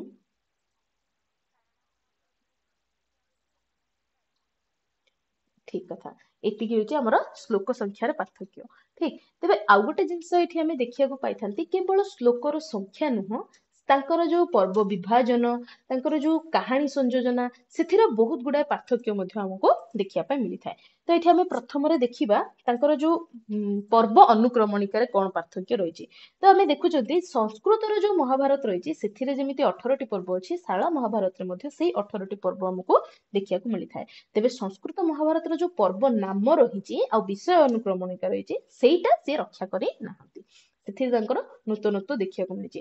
ଆଦି ପର୍ବ, ସଭା ପର୍ବ, ବନ ପର୍ବ, ବିରାଟ ପର୍ବ, ଉଦ୍ଯୋଗ ପର୍ବ, ଭୀଷ୍ମ ପର୍ବ, ଦ୍ରୋଣ ପର୍ବ, କର୍ଣ୍ଣ ପର୍ବ, ଶଲ୍ୟ ପର୍ବ, ସୌପ୍ତିକ ପର୍ବ, ସ୍ତ୍ରୀ ପର୍ବ, ପୁଣି ଶାନ୍ତି ପର୍ବ, ଅନୁଶାସନିକ ପର୍ବ, ଆଶ୍ରମିକ ପର୍ବ, ମହାପ୍ରସ୍ଥନିକ ପର୍ବ, ଅଶ୍ୱମେଧ ପର୍ବ, ମୌସଳ ପର୍ବ ଆଉ ସ୍ୱର୍ଗାରୋହଣ ପର୍ବ, ଏଇଭଳି ପର୍ବ ବିଭାଜନ ଆମକୁ ଦେଖିବାକୁ ମିଳୁଛି ସଂସ୍କୃତ ମହାଭାରତରେ। କିନ୍ତୁ ଓଡିଆ ବା ଶାଳଙ୍କ ମହାଭାରତ କଥା ଯଦି ଆମେ ଦେଖୁଛନ୍ତି ତାହେଲେ ପର୍ବ ଅନୁକ୍ରମଣିକାଟା କଣ ରହିଛି? ଆଦି ପର୍ବ, ମଧ୍ୟ ପର୍ବ, ସଭା ପର୍ବ, ବନ ପର୍ବ, ବିରାଟ ପର୍ବ, ଉଦ୍ଯୋଗ ପର୍ବ, ଭୀଷ୍ମ ପର୍ବ, ଦ୍ରୋଣ ପର୍ବ, କର୍ଣ୍ଣ ପର୍ବ, ଶଲ୍ୟ ପର୍ବ, ଗଦା ପର୍ବ, କାଇଁସିକା ବା ଐଶିକ ପର୍ବ ଭାବରେ ଆଉ ଗୋଟେ ଦେଖୁଛନ୍ତି ଆମେ, ନାରୀ ପର୍ବ, ପୁଣି ଶାନ୍ତି ପର୍ବ, ଆଶ୍ରମିକ ପର୍ବ, ଅଶ୍ୱମେଧ ପର୍ବ, ମୁଷଳି ପର୍ବ ଏବଂ ସ୍ୱର୍ଗାରୋହଣ ପର୍ବ। ଏଇଟା ହଉଛି ଶାରଳା ମହାଭାରତର ପର୍ବ ଅନୁକ୍ରମଣିକା। ଏଇଠି ତମେ ପ୍ରଶ୍ନ ପାଇପାର ଯେ କୋଉ କୋଉ ପର୍ବ ଗୁଡାକ ତମ ଅପସନରେ ଦିଆହେଇଯିବ ପର୍ବ ଗୁଡାକର ନାଁ, ଆଉ କୋଉଟା ଶାରଳା ଦାସଙ୍କର ନୂତନ ସଂଯୋଜନା ବୋଲି ପ୍ରଶ୍ନ ଆସିପାରେ। ତ ସେଇଥିପାଇଁ ପର୍ବର ଅନୁକ୍ରମଣିକାଟା କୋଉ ପର୍ବ ପରେ କୋଉ ପର୍ବ ରହିଛି ଏଇଭଳି ବି କିଛି ପ୍ରଶ୍ନ ପାଇପାର ତମେ। ତ ସେଥିପାଇଁ ପୁରାପୁରି ପର୍ବର ଅନୁକ୍ରମଣିକାଟା ଚେଷ୍ଟା କରିବ ମନେ ରଖିବା ପାଇଁ। ନେକ୍ସଟ ଦେଖ ଏଠି ଯୋଉ ପର୍ବ ଗୁଡାକ ବିଭାଜନ କରାହେଇଛି ତା ଦେହରେ ଯୋଉ ପାର୍ଥକ୍ୟ ରହିଛି ତା ବିଷୟରେ ବି ଦିଆହେଇଛି। ଯେମିତିକି ଯୋଉ ଆଦି ପର୍ବ, ମଧ୍ୟ ପର୍ବ ରହିଲା, ମୂଳ ମହାଭାରତର ଆଦି ପର୍ବକୁ ଶାରଳା ଦାସ ଦିଟା ପର୍ବର ବିଭାଜନ କରିଛନ୍ତି, ଆଦି ଆଉ ମଧ୍ୟ ଭାବରେ। ନେକ୍ସଟ ସଭା ପର୍ବଠୁ ନେଇକି କର୍ଣ୍ଣ ପର୍ବ ପର୍ଯ୍ୟନ୍ତ ଯୋଉ 7ଟା ପର୍ବ ରହିଲା ସେଇଟା ଯୋଉ ମୂଳ ପର୍ବ, ମୂଳ ଗ୍ରନ୍ଥର ପର୍ବ ମାନଙ୍କର ମୁଖ୍ୟ କଥାବସ୍ତୁ ଅବଲମ୍ବନ କରିକି ଲେଖା ହେଇଛି ଆଉ ଏଇଟା ସମାନ ରହିଛି। ନେକ୍ସଟ ଆମେ ଦେଖିବା ଶଲ୍ୟ ପର୍ବକୁ। ତ ଶଲ୍ୟ ପର୍ବ ଯୋଉ ରହିଛି, ମୂଳ ଶଲ୍ୟ ପର୍ବର ଯୋଉ ହର୍ଦ ପ୍ରବେଶ ଉପପର୍ବ ଆଉ ଯୋଉ ଗଦା ଉପପର୍ବ ଶାରଳା ଦାସଙ୍କ ଶଲ୍ୟ ପର୍ବରେ ନାହିଁ। ଏଠୁ ପ୍ରଶ୍ନ ତିଆରି ହେଇପାରେ ଯେ ମୂଳ ଶଲ୍ୟ ପର୍ବର କେଉଁ ବିଷୟଟି ଶାରଳା ଦାସଙ୍କ ଶଲ୍ୟ ପର୍ବରେ ନାହିଁ? ତ ଦିଟା ବିଷୟ ଆମେ ଦେଖିଲେ। ନେକ୍ସଟ ହେଲା କି ଯୋଉ ଶେଷ ଉପପର୍ବଟା ଆମେ ଦେଖିଲେ ଗଦା ଉପପର୍ବ କଥା, ସେଇ ଗଦା ଉପପର୍ବକୁ ନେଇକି ଶାରଳା ଦାସ କଣ କରିଛନ୍ତି ନା ଗୋଟେ ନୂଆ ପର୍ବ ସୃଷ୍ଟି କରିଛନ୍ତି ଯାହାର କି ନାଁ ହେଇଛି ଗଦା ପର୍ବ। ତାପରେ ଦେଖିଛନ୍ତି ଆମେ କାଇଁସିକା ପର୍ବକୁ ଯୋଉଟା କି ମୂଳ ଗ୍ରନ୍ଥରେ ଶଲ୍ୟ ପର୍ବ ପରେ ସୌପ୍ତିକ ପର୍ବ ଦେଖିବାକୁ ମିଳିଛି ଆଉ ଶାରଳା ଦାସ ସେଇ ପର୍ବ ବଦଳରେ କାଇଁସିକା ପର୍ବ ଲେଖିଛନ୍ତି ଆଉ ତାକୁ ଐଶିକ ପର୍ବ ବୋଲି ମଧ୍ୟ ନାମିତ କରିଛନ୍ତି। ନେକ୍ସଟ ଆମେ ଦେଖିପାରିବା ସ୍ତ୍ରୀ ପର୍ବକୁ, ଯୋଉଟା କି ମୂଳ ପର୍ବ ଅନୁସାରେ ଠିକ ଅଛି ଆଉ ଏଇ ପର୍ବଟାକୁ ଶୋକ ପର୍ବ ବୋଲି ମଧ୍ୟ କିଛି କିଛି ଜାଗାରେ କୁହାଯାଇଛି। ତ ଏଇଠୁ ବି ପ୍ରଶ୍ନ ତିଆରି ହେଇପାରେ ଯେ ଶାରଳା ଦାସଙ୍କର ମହାଭାରତର କେଉଁ ପର୍ବଟି ଶୋକ ପର୍ବ ଭାବରେ ଜଣାଶୁଣା ବା ଶୋକ ପର୍ବ ଭାବରେ ମଧ୍ୟ ନାମିତ? ତ ସିଏ ହଉଛି ସ୍ତ୍ରୀ ପର୍ବ। ନେକ୍ସଟ ଆସିଲା ଶାନ୍ତି ପର୍ବ, ଯୋଉଟା କି ମୂଳର ଯୋଉ ଶାନ୍ତି ପର୍ବ, ମୂଳ ମହାଭାରତର ଶାନ୍ତି ପର୍ବ ଆଉ ଆଶ୍ରମିକ ପର୍ବକୁ ଏକାଠି କରିକି ସେ ଶାନ୍ତି ପର୍ବ ଲେଖିଛନ୍ତି। ନେକ୍ସଟ ଅଶ୍ୱମେଧ ପର୍ବ ମୂଳ ଗ୍ରନ୍ଥ ସହିତ ସମାନ ଅଛି। ଆଶ୍ରମବାସୀ ମାନେ ଆଶ୍ରମିକ ପର୍ବ ଆଉ ମୌସଳ ପର୍ବ ଯୋଉ ରହିଲା ଏ ଦି ପର୍ବ ମୂଳ ସହିତ ମେଳ ଖାଉଛି। ସ୍ୱର୍ଗାରୋହଣ ପର୍ବରେ ମୂଳ ଗ୍ରନ୍ଥର ଯୋଉ ମହାପ୍ରସ୍ଥାନିକ ପର୍ବ ରହିଛି ଆଉ ସ୍ୱର୍ଗାରୋହଣ ପର୍ବ ଏଇ ଦିଟା ଯାକ ସେ କଣ କରିଛନ୍ତି ଯୋଡି ଦେଇଛନ୍ତି ଆଉ ଗୋଟିଏ କରିଛନ୍ତି ସ୍ୱର୍ଗାରୋହଣ ପର୍ବ। ନେକ୍ସଟ ରହିଲା ଯୋଉ ଭିନ୍ନ ଭିନ୍ନ ପର୍ବ ଗୁଡାକ ରହିଲା ସେ ସବୁ ପର୍ବର ବିଷୟବସ୍ତୁ ଏଇଠି ଦିଆଯାଇଛି। ବିଷୟବସ୍ତୁଟା ମୁଁ ଆଉ ପଢୁନି ତମମାନଙ୍କ ପାଇଁ, ଏଇଟା ସମସ୍ତେ ନିଜେ ନିଜେ ପଢିକି ବିଷୟବସ୍ତୁ ଗୁଡାକ ମନେ ରଖିବା ପାଇଁ ଚେଷ୍ଟା କରିବ, କାହିଁକି ନା ବିଷୟବସ୍ତୁରୁ ବି ପ୍ରଶ୍ନ ଆସିପାରେ। ମାନେ ଗୋଟେ ଗୋଟେ ବିଷୟକୁ ନେଇକି ପ୍ରଶ୍ନ ଆସିପାରେ ଏଇଟା କୋଉ ପର୍ବର ବିଷୟ ବା ସେଟା କୋଉ ପର୍ବର ବିଷୟ। ତ ସେଥିପାଇଁ ସମସ୍ତେ ଚେଷ୍ଟା କରିବ ବିଷୟ ଗୁଡାକୁ ମନେ ରଖିବା ପାଇଁ ପଢିକି। ସବୁ ପର୍ବର ଏଇଠି ଆଡ୍ ଅଛି, ଏଗୁଡାକ ପଢିବ। ନେକ୍ସଟ ଆମେ ଦେଖିପାରିବା ଯୋଉ ସେ ତାଙ୍କର ନୂତନତ୍ୱ ଦେଖେଇଛନ୍ତି ମୂଳ ପର୍ବ ମାନଙ୍କ ଠାରୁ ବା ଯୋଉ ମୂଳ ପର୍ବରେ ଯୋଉ ନୂଆ ବିଷୟ ଗୁଡାକ ରହିଛି ସିଏ କଣ କରିଛନ୍ତି ତା ସହିତ ଆଉ କିଛି ନୂଆ ନୂଆ ବିଷୟକୁ ଆଡ କରିଛନ୍ତି। ଯେମିତି କିି ଦେଖ ସିଏ ମଧ୍ୟ ପର୍ବରେ କିଛିଟା ନୂଆ ବିଷୟର ସଂଯୋଜନା କରିଛନ୍ତି। କଣ କଣ ରହିଛି ସେଥିରେ ନା ପ୍ରଥମତଃ ରହିଲା ଅର୍ଜୁନ ହନୁମାନ ଭେଟ, ସୁଗନ୍ଧିକା ହରଣ, ଚନ୍ଦ୍ରାବତୀ ହରଣ, କୁଣ୍ଡଳ ଦୈତ୍ୟ ବଧ, ନୀଳେନ୍ଦ୍ରୀ ହରଣ ଏବଂ ଶୋଭାବତୀ ହରଣ, ଏଇ ବିଷୟ ଗୁଡାକ ସେ ମଧ୍ୟ ପର୍ବରେ ସଂଯୋଜନା କରିଛନ୍ତି। ତାପରେ ସେ କଣ କରିଛନ୍ତି ସଭା ପର୍ବରେ ପୁଣି ମେରୁଶୂଳ ଋଷି ଚରିତ, ଯୁଗନ୍ୟାସ ରାଜାଙ୍କ ଚରିତ, ଧନୁ ମୁନରେ ଧରା ଧାରଣ, ଜୟସିଂହ ଦୈତ୍ୟବଧ, ନାଗାର୍ଜୁନ ଅର୍ଜୁନ ଯୁଦ୍ଧ ଆଉ ଋଷ୍ୟଶୃଙ୍ଗଙ୍କର ଜନ୍ମ, ଏତିକି ବିଷୟ ଆମକୁ ଦେଖିବାକୁ ମିଳିଛି ତାଙ୍କର ସଭା ପର୍ବରେ। ତାପରେ ଆମେ ଦେଖିଲେ କଣ ନା ଭୀଷ୍ମ ପର୍ବକୁ, ଯୋଉଥିରେ କି କଣ କଣ ବିଷୟ ରହିଛି ତାଙ୍କର ନା ନୃସିଂହ ଅବତାର ପ୍ରସଙ୍ଗ, କଳିଙ୍ଗ ସେନ ପ୍ରସଙ୍ଗ, ଶ୍ଵେତ କଳ୍ପକ ରାଜା ଚରିତ, କାମଦେବ ରାଜା ଚରିତ ବେଲାବଳି କାମଦେବ ରାଜା ଚରିତ ପର୍ଯ୍ୟନ୍ତ ସେ ଲେଖିଛନ୍ତି ଭୀଷ୍ମ ପର୍ବରେ। ପୁଣି ବେଲାବଳି ଚରିତ ଓ ଭୀମଙ୍କର ସିଂହନାଦ ପ୍ରତିଚରିତ ଗଦା ପର୍ବର ବିଷୟ। ତାପରେ ଶାମ୍ବଙ୍କର ସାପ ମୁକ୍ତିଟା ଶାନ୍ତି ପର୍ବରେ ସଂଯୋଜିତ ତାଙ୍କର ନୂଆ ବିଷୟ ଗୋଟେ। ବସୁକଳ୍ପ ଗ୍ରହଣ ଚରିତ, କଦମ୍ବାସୁର ଉପାଖ୍ୟାନ ଆଉ ଶ୍ରୀକୃଷ୍ଣଙ୍କର ଯୋଉ ଅଶ୍ୱମେଧ ଯଜ୍ଞ, ଏଇ ତିନିଟା ଅଶ୍ୱମେଧ ପର୍ବରେ ସଂଯୋଜିତ ତାଙ୍କର ନୂଆ ବିଷୟ। ତାପରେ ନୀଳଗିରିରେ କୃଷ୍ଣଙ୍କର ପିଣ୍ଡ ପୂଜାଟା ମୌସଳ ପର୍ବର ଗୋଟେ ସଂଯୋଜିତ ନୂତନ ବିଷୟ। ତେବେ ଦେଖ ଏଠି ଗୋଟେ ଗୋଟେ କି ଦି ଦିଟା ବିଷୟ ଲେଖା ହେଇଛି, ତାର ଅର୍ଥ ନୁହେଁ ଯେ କେବଳ ଏତିକି ହିଁ କରିଛନ୍ତି, ସେ ବହୁତ ଗୁଡାଏ କରିଛନ୍ତି, ସେଥିରୁ ଗୁରୁତ୍ୱପୂର୍ଣ୍ଣ କିଛିଟା ବିଷୟର ଲିଷ୍ଟ ଏଇଠି ଦିଆହେଇଛି। ନେକ୍ସଟ ରହିଲା ବଶିଷ୍ଠଙ୍କର ଗାଭୀ ହରଣ ବନ ପର୍ବର ବିଷୟ, ବଳି ବାମନ ଚରିତ ଉଦ୍ଯୋଗ ପର୍ବର ବିଷୟ। ସେଇ ଉଦ୍ଯୋଗ ପର୍ବରେ ହିଁ ବାବନାଭୂତ ଚରିତ, ବେଲାଳସେନ ଚରିତ ଏଗୁଡାକ ଯୋଗ ହେଇଛି। ଭାରଦା ବୃତ୍ତାନ୍ତ ଉଦ୍ଯୋଗ ପର୍ବର ବିଷୟ, ଭୀଷ୍ମଙ୍କ ଖଡଗ ପରୀକ୍ଷା ଭୀଷ୍ମ ପର୍ବର ବିଷୟ, ଅଶ୍ୱତ୍ଥାମା ବିବାଦ ମଧ୍ୟ ଭୀଷ୍ମ ପର୍ବର ବିଷୟ, ହରିସାହୁ ଚରିତ ସ୍ୱର୍ଗାରୋହଣ ପର୍ବର ବିଷୟ, ତଣ୍ଡଳା ହରଣ ବୃତ୍ତାନ୍ତ, କୀର୍ତ୍ତିବାସ ଦୈତ୍ୟ ନିଧନ ବୃତ୍ତାନ୍ତ, ଆରଡ୍କ ଦୈତ୍ୟ ବଧ ଆଉ ଯାଜପୁରରେ ପାଣ୍ଡବଙ୍କ ପ୍ରବେଶ, ଏ ସବୁ ଗୁଡାକ ସ୍ୱର୍ଗାରୋହଣ ପର୍ବର ବିଷୟ। ଆଚ୍ଛା, କିଏ ମତେ ଏଇଠି କହିପାରିବ ଟିକେ ହରିସାହୁ ଚରିତଟା କଣ ସ୍ୱର୍ଗାରୋହଣ ପର୍ବର, ଟିକେ କିଏ ଜାଣିଛ? ତ ମାନେ କଣ ତାର ନାଁ କଣ? ସୁହାଣୀ କନ୍ୟା, ଠିକ କଥା, କୁହ ତାପରେ କୁହ। କୁହ ତାପରେ ବିଷୟଟା କୁହ।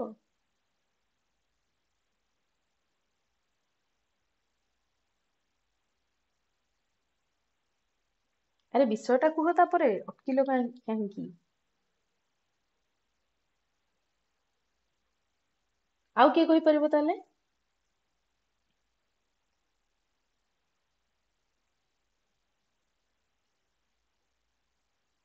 ଆଉ କିଏ କହିପାରିବ?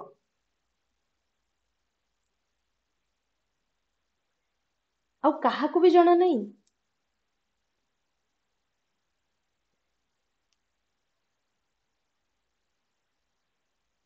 ସୀତା, ତମେ କହିଲ।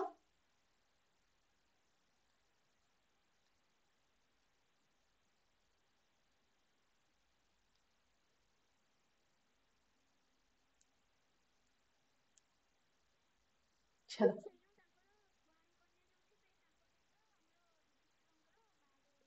କାହିଁକି? ସେ ତ ସ୍ୱର୍ଗାରୋହଣ କରିବା ପାଇଁ ଯାଉଥିବେ, ବୁଢା ହେଇଯାଇଥିବେ, ଯେ ସ୍ୱର୍ଗାରୋହଣ ପାଇଁ ଯାଉଥିବେ, ସେତେବେଳେ ଆଉ କାହିଁ ବାହା ହଉଥିଲେ ସୁହାଣୀଙ୍କୁ ସେ?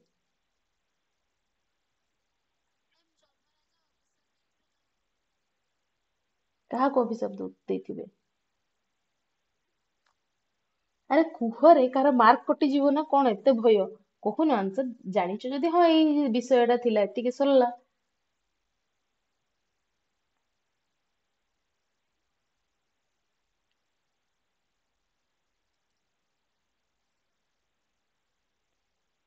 ଛାଡ, ଦେଖ ନେକ୍ସଟ ଦେଖ, ତ ଏତିକି ଆମେ ଦେଖିଲେ କଣ ସାରଳାଙ୍କ ସାହିତ୍ୟ ସମ୍ପର୍କରେ। ଆଉ ମହାଭାରତର ବିଷୟ ଗୁଡାକ ନିହାତି ସମସ୍ତେ ପଢିବ ହେଲା, କେହି ବି ଅଳସୁଆମି କରିବନି, କୋଉ ବିଷୟ କୋଉଠି ଅଛି, ନହେଲେ ବିଲକୁଲ ବୁଝିପାରିବନି କେହି ବି। ନେକ୍ସଟ ଆମେ ଦେଖିବା ଆମର ପଞ୍ଚସଖାଙ୍କ ସାହିତ୍ୟ, ଆମର ଯୋଉଟା କି ଜଗନ୍ନାଥ ଦାସଙ୍କଠୁ ଆରମ୍ଭ କରିକି, ମାନେ ବଳରାମ ଦାସଙ୍କଠୁ ଆରମ୍ଭ କରିକି ଅଚ୍ୟୁତାନନ୍ଦ ଦାସଙ୍କ ପର୍ଯ୍ୟନ୍ତ ଆମର ସାହିତ୍ୟର ଆଲୋଚନା ଅଛି। ତ ପଞ୍ଚସଖାଙ୍କ ସାହିତ୍ୟ ସମ୍ପର୍କରେ ଆଲୋଚନା କରିବା ପୂର୍ବରୁ ଆଉ ଗୋଟେ ଜିନିଷ ବି ସମସ୍ତେ ମନେ ରଖ, ଏଇ ଯୋଉ କିଛିଟା ଆଲୋଚନା ଗ୍ରନ୍ଥ ଅଛି ଯୋଉଥିରେ କି ଆମର ପଞ୍ଚସଖାଙ୍କ ସାହିତ୍ୟ ସମ୍ପର୍କରେ, ତାଙ୍କର ଧର୍ମତତ୍ଵ ସମ୍ପର୍କରେ ବିଭିନ୍ନ ପ୍ରକାର ଆଲୋଚନା ରହିଛି। ତ ସେଇ ଆଲୋଚନା ବହି ଗୁଡାକ ସମ୍ପର୍କରେ କିଛିଟା ପ୍ରବନ୍ଧ, କିଛିଟା ବହିର ନାଁ ଏଠି ଦିଆଯାଇଛି, ଯୋଉଗୁଡା କି ପୂର୍ବରୁ କିଛିଟା ଏକ୍ସାମରେ ପଚରା ହେଇଥିଲା, ତ ସେଗୁଡା ଟିକେ ଚେଷ୍ଟା କରିବ ମନେ ରଖିବା ପାଇଁ।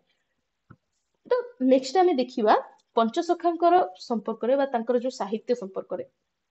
ପ୍ରଥମ ତ ଏଇ ଯୋଉ ପଞ୍ଚସଖାଙ୍କର ପରିକଳ୍ପନାଟା ରହିଥିଲା ପିଲେ, ଓଡିଆ ସାହିତ୍ୟ ହଉ ବା ଓଡିଆ ଧର୍ମ ହଉ, ଉଭୟ କ୍ଷେତ୍ର ପାଇଁ ଗୋଟେ ବଳିଷ୍ଠ ପରମ୍ପରା ବୋଲି ଆମେ ଦେଖିବାକୁ ପାଇଥିଲେ।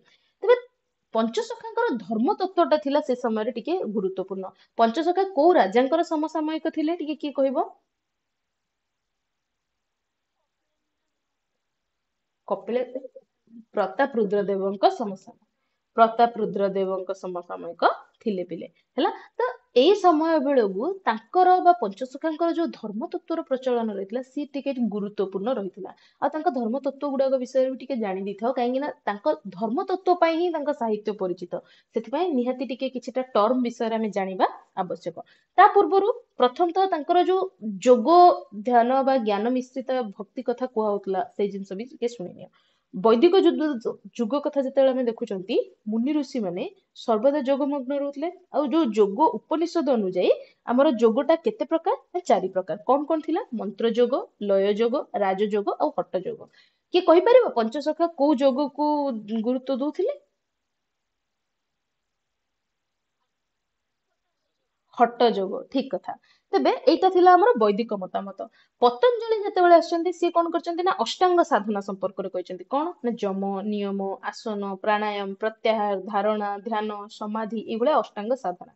କିନ୍ତୁ ଉତ୍କଳୀୟ ବୈଷ୍ଣବ ଯୋଉମାନେ କି ପଞ୍ଚସଖାଙ୍କ କଥା ଯଦି ଆମେ କହିବା, ତାଙ୍କର ରଚନାବଳୀରେ ସେମାନେ କଣ କରିଛନ୍ତି ନା ଯୋଗର ବିଭାଗୀକରଣ କରିଛନ୍ତି। କୋଉ ଭାବରେ? ସେ କରିଛନ୍ତି ଆରମ୍ଭ ଯୋଗ, ହଟ ଯୋଗ, ପରଚ ଯୋଗ ଆଉ ନିଃଶ୍ରୁତି ଯୋଗ, ଏଇଭଳିଆ ଭାବରେ ସେ 4 ପ୍ରକାରର ଯୋଗ ସମ୍ପର୍କରେ କହୁଛନ୍ତି। ଆଉ ସେମାନେ ଗୁରୁତ୍ୱ ଦେଇଛନ୍ତି କାହାକୁ ନା ହଟ ଯୋଗକୁ ଗୁରୁତ୍ୱ ଦେଇଛନ୍ତି। ଏବେ ଆମେ ଦେଖିବା ତାଙ୍କର ଯୋଉ ସାହିତ୍ୟରେ ଦେଖିବାକୁ ମିଳୁଥିବା ଆମର କିଛିଟା ଟର୍ମ ବା ସ୍ପେସିଆଲି ତାଙ୍କର ଯୋଉ ଧର୍ମ ତତ୍ଵର କିଛିଟା ବିଷୟ, ଯୋଉଥିରେ କି ପ୍ରଥମରେ ଆମେ ଦେଖିବାକୁ ପାଆନ୍ତି ପିଣ୍ଡ ବ୍ରହ୍ମାଣ୍ଡ ତତ୍ଵକୁ। ତେବେ ପିଣ୍ଡ ବ୍ରହ୍ମାଣ୍ଡ ତତ୍ଵ କଣ କିଏ ଟିକେ କହିପାରିବ ମତେ? ପିଣ୍ଡ ବ୍ରହ୍ମାଣ୍ଡ ତତ୍ଵଟା କଣ?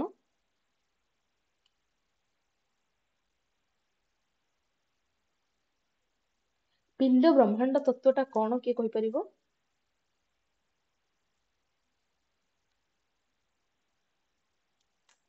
ହେ ପ୍ରଭୁ, ଛାଡ।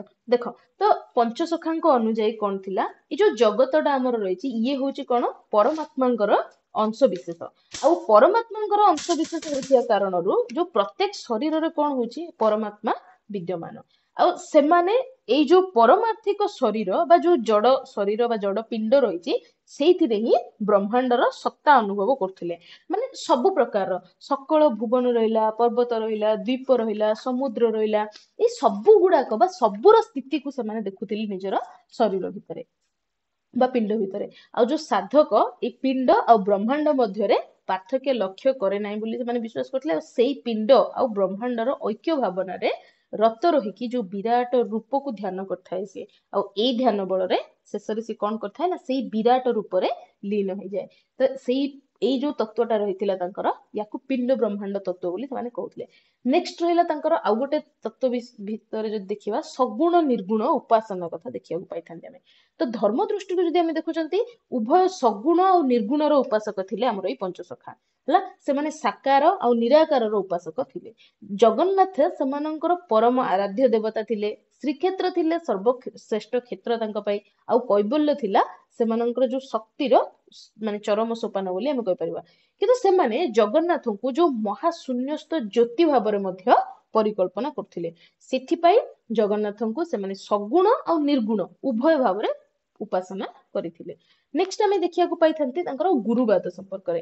ଆମେ ଜାଣିଛନ୍ତି ଯେ ସେମାନେ କଣ ନା ଯୋଉ ତାଙ୍କର ଯୋଉ ଜ୍ଞାନଟା ବା ତାଙ୍କର ଯୋଉ ଭକ୍ତିଟା ରହିଥିଲା ସେଟା ପ୍ରେମମୁଖୀ ନଥିଲା। ତାଙ୍କର ପ୍ରେମ ଭକ୍ତିଟା ଭୋଗମୁଖୀ ହେଇନଥିଲା, ସେ ହେଇଥିଲା କଣ ନା ଯୋଗମୁଖୀ। ଆଉ ସେମାନେ ଉଚ୍ଛ୍ୱାସ ଧର୍ମୀ ହଉନଥିଲେ, ସେମାନେ ଗାମ୍ଭୀର୍ଯ୍ୟ ଧର୍ମୀ ହେଇଥିଲେ ବା ଗାମ୍ଭୀର୍ଯ୍ୟ ଧର୍ମିତା ତାଙ୍କ ଭିତରେ ଦେଖିବାକୁ ମିଳିଥିଲା। ଆଉ ଏଇ ଯୋଉ ଭକ୍ତି ପ୍ରେମ ଅପେକ୍ଷା ଜ୍ଞାନ ଦ୍ଵାରା ବିଶେଷ ଭାବରେ ପ୍ରଭାବିତ ହେଇଥିଲା। ସେଇଥିପାଇଁ ବୋଲି ତାଙ୍କର ଯୋଉ ଭକ୍ତିଟାକୁ ଜ୍ଞାନ ମିଶ୍ରା ଭକ୍ତି ବୋଲି ମଧ୍ୟ କୁହାଯାଇଥାଏ। ଆଉ ଏଇ ଜ୍ଞାନ ଯଦି ଆମେ କହୁଛନ୍ତି ଜ୍ଞାନ ପାଇଁ ଗୁରୁ ଆବଶ୍ୟକ, ସେଇଥିପାଇଁ ପଞ୍ଚସଖା କଣ କରୁଥିଲେ ନା ଗୁରୁ ବାକ୍ୟ, ଗୁରୁ ଦୀକ୍ଷା, ଗୁରୁ ଆଶୀର୍ବାଦ ଏ ସବୁ ବିଷୟକୁ ଗୁରୁତ୍ୱ ଦେଇଥିଲେ। ନେକ୍ସଟ ଆମେ ଦେଖିଥାନ୍ତେ ଜଗନ୍ନାଥ ତତ୍ଵ ସମ୍ପର୍କରେ। ତ ପଞ୍ଚସଖାଙ୍କର ଯୋଉ ତ୍ରିବେଣୀ ତତ୍ଵ କଥା ଯଦି ଆମେ କହିବା ତାହେଲେ ଆମକୁ କଣ କଣ ଦେଖିବାକୁ ମିଳିଥାଏ? ଜଗନ୍ନାଥ, ଯୋଗ ଆଉ ଜ୍ଞାନ ମିଶ୍ର ଭକ୍ତି, ଏଇଟା ଥିଲା ତାଙ୍କର କଣ ନା ତ୍ରିବେଣୀ ତତ୍ଵ। ତେବେ ପଞ୍ଚସଖାଙ୍କ ଦ୍ଵାରା ଶ୍ରୀ ଜଗନ୍ନାଥ ଶ୍ରୀ ମହାବିଷ୍ଣୁ ରୂପରେ ଏବଂ ସେମାନଙ୍କ ଧର୍ମର ପ୍ରାଣ କେନ୍ଦ୍ର ରୂପରେ ମଧ୍ୟ ସ୍ୱୀକୃତ ହେଇଥିଲେ। ଜଗନ୍ନାଥଙ୍କର ଯୋଉ ସର୍ବମୟ ସର୍ବବ୍ୟାପୀ ବ୍ରହ୍ମତ୍ଵ ସେମାନଙ୍କ ଦୃଷ୍ଟିରେ ସାକାର ମଧ୍ୟ ଥିଲା ଆଉ ନିରାକାର ମଧ୍ୟ ଥିଲା। ଏଇ ଯୋଉ ସଗୁଣ ନିର୍ଗୁଣ ସବିଶେଷ ନିର୍ବିଶେଷ ଭାବରେ ସେମାନେ ଦେଖୁଥିଲେ ଜଗନ୍ନାଥଙ୍କୁ। ଆଉ ଏଇଭଳି ବିଚାରଟା ତାଙ୍କର ବୌଦ୍ଧ ଧର୍ମର ଯୋଉ ଶୂନ୍ୟବାଦ ରହିଥିଲା, ଆମେ ଶୂନ୍ୟବାଦ ବିଷୟରେ ତମାନେ ମଧ୍ୟ ପଢିଥିବ, ମହାଯାନ ଯେତେବେଳେ ବୌଦ୍ଧ ଧର୍ମର ଦେଖିବାକୁ ମିଳିଥିଲା ସେଇଥିରେ ଶୂନ୍ୟବାଦର ପ୍ରଚଳନ ରହିଥିଲା। ସେଟାକୁ ଆମେ ଦେଖିଛନ୍ତି କଣ ନା ଏଇ ବା ସେଇ ଶୂନ୍ୟବାଦର ପ୍ରଭାବରେ ଜଗନ୍ନାଥଙ୍କର ଏଇ ବ୍ୟାପ୍ତି ଆଉ ନିର୍ଗୁଣ ଉପାସନା କଥା ଯୋଉ କହୁଛନ୍ତି ସେଇଟା ହେଇଥିବା କଥା ଆଲୋଚକ ମାନେ କହିଥାନ୍ତି। ନେକ୍ସଟ ଶୂନ୍ୟବାଦର କଣ, ଏଟା ତ କହିଦେଲି ତମମାନଙ୍କୁ ଯେ ଯୋଉ ବୌଦ୍ଧ ମହାଯାନର ପ୍ରଭାବରେ ଏଇ ଶୂନ୍ୟବାଦଟା ଦେଖିବାକୁ ମିଳିଥାଏ। ଆଉ ମହାଯାନୀଙ୍କ ଅନୁଯାୟୀ କଣ, ବୌଦ୍ଧ ଯୋଉ ଥିଲେ ସିଏ ନିର୍ବାଣ ପ୍ରାପ୍ତି ହେଇଥିଲେ ଆଉ ସିଏ ଥିଲେ ସ୍ଵୟଂ ଶୂନ୍ୟ ପୁରୁଷ। ଆଉ ଏଇ ଭାବରେ ଉଦ୍ବୁଦ୍ଧ ଯୋଉ ପଞ୍ଚସଖା ରହିଥିଲେ ସେମାନେ ମଧ୍ୟ ନିଜର ଆରାଧ୍ୟ ଯିଏ କି ଜଗନ୍ନାଥ ତାଙ୍କୁ ଶୂନ୍ୟ ସ୍ୱରୂପ ବୋଲି ଗ୍ରହଣ କରିଥିଲେ। ଠିକ ନେକ୍ସଟ ଆଉ ଗୋଟେ ଜିନିଷ ଆମ ଦେଖିବାକୁ ମିଳିଥାଏ ପଞ୍ଚସଖା ଆଉ ଶ୍ରୀ ଚୈତନ୍ୟଙ୍କ ବିଷୟରେ। କେହି ଟିକେ କହିପାରିବ ପଞ୍ଚସଖାଙ୍କ ସହିତ ଶ୍ରୀ ଚୈତନ୍ୟ କୋଉ ଭାବରେ ସଂଯୁକ୍ତ?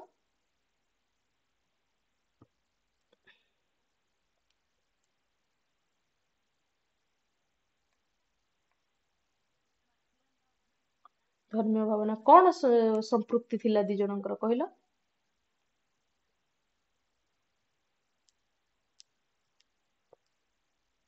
ଅତି ବଡି ଉପାଧି ବିଷୟରେ ଜାଣିନ କେହି? ହଁ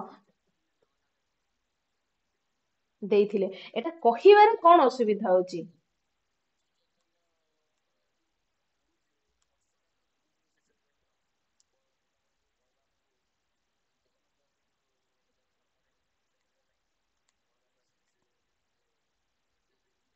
ହୁଁ ବାସ୍ ଏଇ ଜିନିଷଟା ଆମେ ଜାଣିଛନ୍ତି। ତାପରେ ଆଉ ଗୋଟେ ଜିନିଷ କଣ ନା ସିଏ ତାଙ୍କର ମାନେ ଯୋଉ ଭକ୍ତି ବା ତାଙ୍କର ଯୋଉ ଜ୍ଞାନ ଦେଖିଥିଲେ ଜଗନ୍ନାଥ ଦାସ ଯେତେବେଳେ କଣ କରୁଥିଲେ ବଟ ଗଣେଶଙ୍କ ପାଖରେ ବସିକି ଭାଗବତ ପୁରାଣକୁ ଭକ୍ତ ମାନଙ୍କୁ ଶୁଣଉଥିଲେ, ସେତେବେଳକୁ ତାଙ୍କର ପାଣ୍ଡିତ୍ୟରେ ବିମୋହିତ ହେଇଥିଲେ ଆଉ ସେଥିପାଇଁ ସେ ତାଙ୍କୁ ଅତି ବଡି ଭାବରେ ଆଖ୍ୟାୟିତ ମଧ୍ୟ କରିଥିଲେ। ଆଉ ଏଇ ସବୁ ବିଷୟରେ ଆମକୁ କୋଉଠୁ ଜାଣିବା ପାଇଁ ମଧ୍ୟ ମିଳିଥାଏ ନା ମାଧବ ପଟ୍ଟନାୟକଙ୍କର ବୈଷ୍ଣବ ଲୀଳାମୃତ ରହିଲା ବା ବିପ୍ର ଦିବାକର ଦାସଙ୍କର ଜଗନ୍ନାଥ ଚରିତାମୃତ ରହିଲା, ଏଇ ସବୁ ଅନୁଯାୟୀ ଆମେ ଏ ତଥ୍ୟ ଗୁଡାକ ପାଇଥାନ୍ତି। ଆଉ ଚୈତନ୍ୟ ଆଉ ଜଗନ୍ନାଥଙ୍କ ମଧ୍ୟରେ ବା ଜଗନ୍ନାଥ ଦାସଙ୍କ ମଧ୍ୟରେ ଏଇ ଆନ୍ତରିକତା କାରଣରୁ ମଧ୍ୟ କଣ ହେଇଥିଲା, ଯୋଉ ଚୈତନ୍ୟଙ୍କର ବନ୍ଧୁ ମାନେ ଥିଲେ ବା ବଙ୍ଗୀୟ ବନ୍ଧୁ ମାନେ ଥିଲେ ସେମାନେ ତାଙ୍କୁ ତ୍ୟାଗ କରିଥିଲେ ବୋଲି ମଧ୍ୟ ଜାଣିବାକୁ ମିଳିଥାଏ। ତେବେ ମତେ ଟିକେ କିଏ କହିପାରିବ ଚୈତନ୍ୟଙ୍କର ପ୍ରବର୍ତ୍ତିତ ଧର୍ମ ଟା କଣ ଥିଲା? ରାଗାନୁଗା ଭକ୍ତି ଧର୍ମ। ହେଲେ ଏମାନେ ବି ବୈଷ୍ଣବ ଥିଲେ, ଚୈତନ୍ୟ ବି ବୈଷ୍ଣବ ଥିଲେ, କିନ୍ତୁ ତମେ ବହୁତ ଆଲୋଚନା ପଢିଥିବ ଯେ ଚୈତନ୍ୟଙ୍କର ବୈଷ୍ଣବ ଧର୍ମଟାକୁ ପଞ୍ଚସଖା ଗ୍ରହଣ କରିପାରିନଥିଲେ ପୂର୍ଣ୍ଣତଃ। କଣ ପାଇଁ ଟିକେ କହିପାରିବ?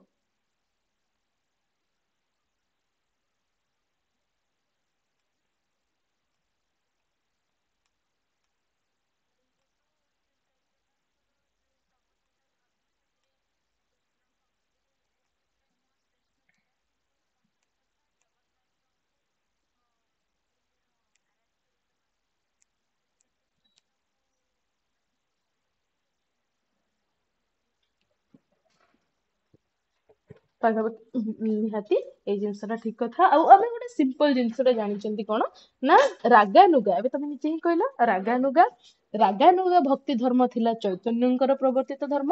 ଆଉ ଆମର ପଞ୍ଚସଖାଙ୍କର ଧର୍ମଟା କଣ ରହିଥିଲା ପିଲେ? ଜ୍ଞାନ ମିଶ୍ରା ଭକ୍ତି ଧର୍ମ। ଏବେ ଟିକେ ସମୟ ଆଗରୁ ଆମେ ଦେଖୁଥିଲେ ସେଇଥିପାଇଁ ଏଇ ଦି ଜଣ ମାନେ ସମ୍ପୂର୍ଣ୍ଣତଃ ସେ ତାଙ୍କର ଧର୍ମଟାକୁ ଗ୍ରହଣ କରିପାରିନଥିଲେ। ଆଉ ସିମ୍ପଲ ଯଦି ଆମେ କହିବା ଚୈତନ୍ୟର ଚୈତନ୍ୟ ପ୍ରଚାରକ ଥିଲେ କାହାର? ଗୌଡୀୟ ବୈଷ୍ଣବ ଧର୍ମର। ଆଉ ପଞ୍ଚସଖା ପ୍ରଚାରକ ଥିଲେ କାହାର? ଉତ୍କଳୀୟ ବୈଷ୍ଣବ ଧର୍ମର। ଏଇ ଜିନିଷଟା ବି ପଢିଥିବ ସମସ୍ତେ ନିଶ୍ଚୟ। ହଉ ଏବେ ଆମେ ଦେଖିବା ଆମର ରଚନାବଳୀ ବିଭିନ୍ନ ଲେଖକ ମାନଙ୍କ ସମ୍ପର୍କରେ। ଆଗକୁ ଯେତେବେଳେ ଆମେ ସନ୍ଥ ସାହିତ୍ୟ ବୋଲି ପଢିବା ପିଲେ, ସନ୍ଥ ସାହିତ୍ୟରେ ବି ଆମେ ଏଇ ପଞ୍ଚସଖାଙ୍କ ସାହିତ୍ୟ ପଢିବା। କାହିଁକି ସେଟା ବି ଟିକେ ଦେଖି ନେଇଥାଉ, ଏଠି ଲେଖା ହେଇଛି କଣ ତମେ ଜାଣିବା ପାଇଁ ପାଇବ। ପଞ୍ଚସଖାଙ୍କର ଯୋଉ ସାହିତ୍ୟ ରହିଛି, ପଞ୍ଚସଖା ସାହିତ୍ୟ ନାମକରଣ ବ୍ୟତୀତ କେହି କେହି ୟାକୁ ଯୋଗ ତନ୍ତ୍ର ମନ୍ତ୍ର ଯନ୍ତ୍ର ସମନ୍ୱିତ ଜ୍ଞାନ ମିଶ୍ର ଭକ୍ତି ସାହିତ୍ୟ, ଜଗନ୍ନାଥ ଦର୍ଶନ ସର୍ବସ୍ୱ ସାହିତ୍ୟ, ଓଡିଶୀ ବୈଷ୍ଣବ ଧର୍ମ ସାହିତ୍ୟ, ବ୍ରହ୍ମଜ୍ଞାନ ସାହିତ୍ୟ ଏବଂ ସନ୍ଥ ସାହିତ୍ୟ, ପଞ୍ଚ ମହାପୁରୁଷ ସାହିତ୍ୟ, ଜ୍ଞାନାଶ୍ରୟୀ ଭକ୍ତି ସାହିତ୍ୟ, ନିର୍ଗୁଣ ସାହିତ୍ୟ ଏଇଭଳି ବିଭିନ୍ନ ନାଁରେ ନାମିତ କରିଥାନ୍ତି। ତ ସେଥିପାଇଁ ଟିକେ ଯଦି କେବେ ଏମିତି ନା କିଛି ପଢୁଛ କେହି କିଛି କନଫ୍ୟୁଜ ହବା ଦରକାର ନାହିଁ। ନେକ୍ସଟ ଆମେ ଦେଖିବା ବଳରାମ ଦାସଙ୍କର ସାହିତ୍ୟ ସମ୍ପର୍କରେ। ତ ପଞ୍ଚସଖାଙ୍କ ଭିତରେ ଆମେ ଜାଣିଛନ୍ତି ପାଞ୍ଚ ଜଣ କିଏ କିଏ ଅଛନ୍ତି। ନେକ୍ସଟ ଆମେ ଦେଖିବା ବଳରାମ ଦାସଙ୍କ ସାହିତ୍ୟ।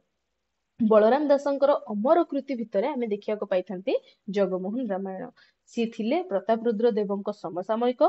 ଅଚ୍ୟୁତାନନ୍ଦ ଦାସଙ୍କର ଲେଖା ଯୋଉ ରହିଛି କି ଉଦୟ କାହାଣୀ, तार अनुजाई जदि आमे देखिबा तांकर जन्म समय होची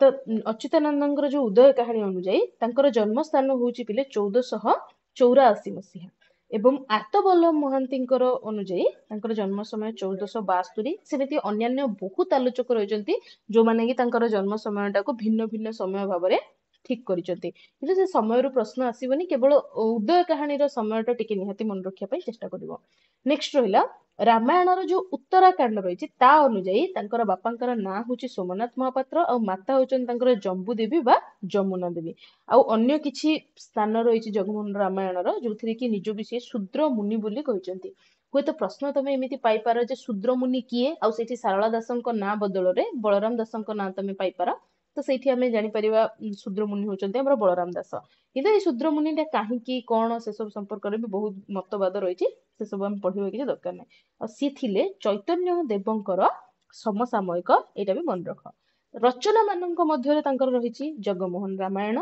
बट्ट अवकाश भाव समुद्र लक्ष्मी पुराण श्रीमद् भगवत गीता ब्रह्म गीता बा गुप्त गीता वेदांत सार गुप्त गीता विराट गीता अमर गीता दीप्तिसार गीता अर्जुन गीता ज्ञान उज्ज्वलमणि गीता गरुड़ गीता मनु गीता गज निस्तारण गीता गीता सार ब्रह्मांड भूगोल शरीर भूगोल सप्तांग जोगसार टीका गणेश विभूति एक अध्याय रचना करथिले से महाभारत ज्ञान चूड़ामणि मृगुणी स्तुति दुर्गा स्तुति कमल लोचन चौतीसा 12 मास कोई जो ये रचना करचंती हमरो कोइली तापर राम विवाह 12 मासी सॉरी नेक्स्ट रहिला तुला भिणा मालश्री गुप्त टीका सभा विनोद भूतकेली रसकेली ब्रह्म पुराण कुराल पुराण पणश्चोरी आ कଳି भागवत एतिकी होची बलराम दासंकर लेखा नेक्स्ट आमे देखिबा तांकर जो जगमोहन रामायण रामायण रो कांड संख्या केते की कहि परिबो 7 कोन कोन कांड गुडा को टिके सीरियली कहिलो केइ जणे हम्म हम्म छाता पर हम्म हम्म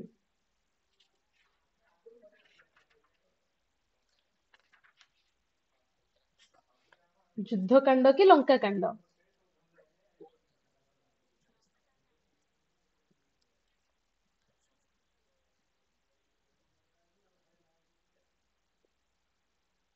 अच्छा हो ठीक अछि ताहल देखो तो ये से जो कांड मानकर विषय गुड़ाक ये दिखाई ए विषय गुड़ाक भी टिके पढ़ीदेव समस्ते जदि प्रश्न आसुच्छी आंसर करियारे इजी हम समस्त को नेक्स्ट तांकर अन्यान्य रचना गुड़ाक संपर्क में आमे पढ़िया पिले एबे तो प्रथम जोटा कि तांकर भागवत गीता रही जार कि कथा माने भगवत गीतार गोटे कथा वस्तुगत अनुवाद बोली आमे आपको कहि परिबा आउ संस्कृत गीतार जो 18टा अध्याय रही सेटार अनुवाद से करचंती 18 अध्याय विशिष्ट रचना और शेष रे एथिरे गीता अवकाश नारे गोटे अध्यायर संजोग मध्य से करचंती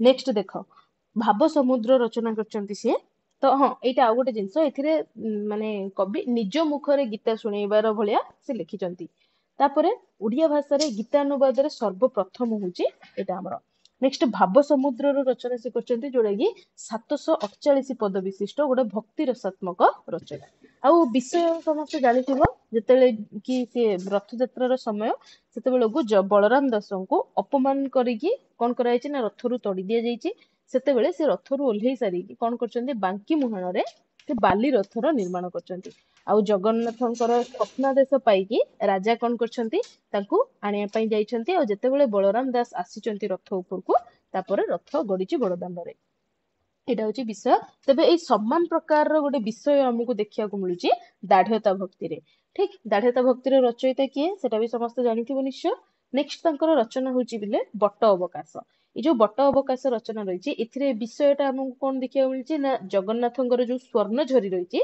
सेटा मंदिर रे माने मंदिर रे मिलिनी आ शेष रे कोन हेची ना जो संपृक्त सेवक यार चोरी खबर राजा को ଦେଇଛନ୍ତି। ଆଉ କିଛି ସମୟ ପରେ ବଳରାମ ଦାସ କଣ କରିଛନ୍ତି ନା ସେ ସ୍ୱର୍ଣ୍ଣ ଝରିକୁ ନେଇକି ଆସିଛନ୍ତି ଆଉ ସେବକକୁ ଦେଇଛନ୍ତି। ପରେ ଚୋରର ଆଖ୍ୟା ପାଇଛନ୍ତି ସେ। ବଳରାମ ଦାସ ନିଜର ନିର୍ଦ୍ଦୋଷତା ପ୍ରମାଣ କରିବା ପାଇଁ ଚାହିଁଛନ୍ତି ଆଉ ତାଙ୍କ ପାଖକୁ ସେଟା କେମିତି ଆସିଲା ସେ ବିଷୟ କହିବା ପାଇଁ ଚାହୁଁଛନ୍ତି। ସେ କହୁଛନ୍ତି ଯେ ଜଗନ୍ନାଥ ମହାପ୍ରଭୁ ସେଟା ତାଙ୍କୁ ଦେଇଥିଲେ ଯେତେବେଳେ କି ସିଏ ମାନେ ଲଙ୍କା ଦର୍ଶନ ପାଇଁ ତାଙ୍କ ସହିତ ଯାଇଛନ୍ତି। ତ ସେ ବିଷୟ ପୁରାପୁରି କହୁଛନ୍ତି ଯେ ଲଙ୍କା ଦର୍ଶନ କରିବାର ଇଚ୍ଛା ସିଏ ବହୁତ ଦିନରୁ କରିଥିଲେ ଆଉ ଶେଷରେ ସେ ଜଗନ୍ନାଥଙ୍କୁ ସେଟା ଜଣେଇଥିଲେ। ତେବେ ଯୋଉ ସ୍ୱର୍ଣ୍ଣଝରି ହଜିଛି ତାର ପୂର୍ବ ରାତିରେ ତାଙ୍କର ସମସ୍ତ ରୀତିନୀତି ସରିଲା ପରେ ଜଗନ୍ନାଥ ମହାପ୍ରଭୁ ବଳରାମ ଦାସଙ୍କୁ ଲଙ୍କା ଯିବା ପାଇଁ ବୋଲି ନିମନ୍ତ୍ରଣ କରିଛନ୍ତି। ଗଲାବେଳେ ତାଙ୍କର ସ୍ୱର୍ଣ୍ଣଝରିକୁ ସେ ବଳରାମ ଦାସଙ୍କ ହାତକୁ ବଢେଇଥିଲେ। ଆଉ ଲଙ୍କାରୁ ଫେରିବା ସମୟରେ ବିଭୀଷଣ ଜଗନ୍ନାଥଙ୍କୁ ଯୋଉ ଦେବାଙ୍ଗ ବସ୍ତ୍ର, କଳା ମଲ୍ଲି ଫୁଲର ହାର, ପୁଣି ମୁକ୍ତା ମାଳ ଏଇଭଳି ବହୁତ ଗୁଡାଏ ଉପହାର ଦେଇଥିଲେ। ଆଉ ଶ୍ରୀକ୍ଷେତ୍ରରେ ପହଞ୍ଚିଲା ବେଳକୁ ସେ ରାତି ପାହି ଯାଇଛି।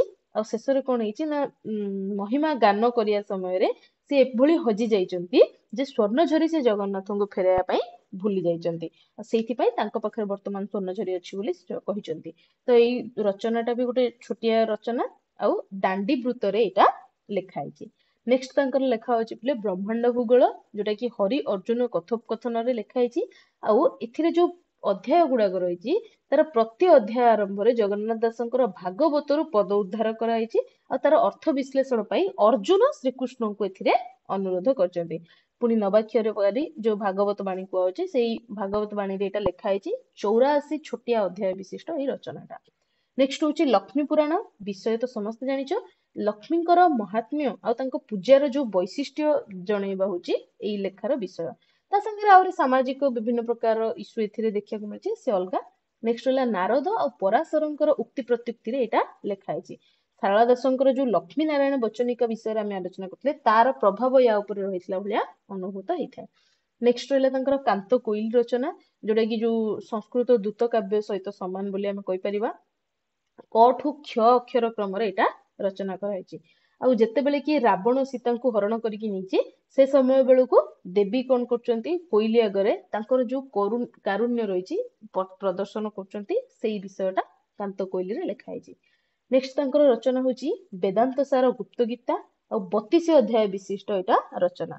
ନବାକ୍ଷରୀ ବୃତ୍ତରେ ଇଏ ବି ଲେଖା ହେଇଛି। ଆଉ ବଳରାମଙ୍କର ମାନେ ଜ୍ଞାନ ଆଉ ଜଗନ୍ନାଥଙ୍କର ଯୋଉ ମହିମା ବର୍ଣ୍ଣନା ହଉଛି ୟାର ବିଷୟ।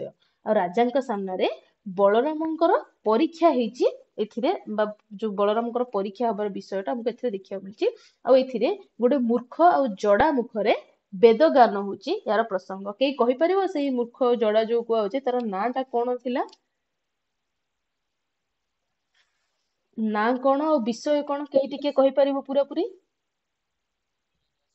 ହୁଁ, ବିଷୟଟା କହିଲୁ କିଏ ଜାଣିଛ?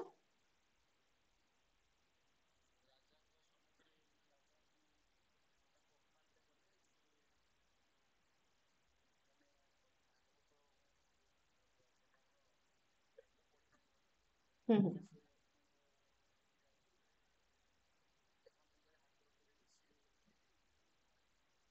ବେଦ ଗାଇବ। ହୁଁ, ଠିକ କଥା। ତାପରେ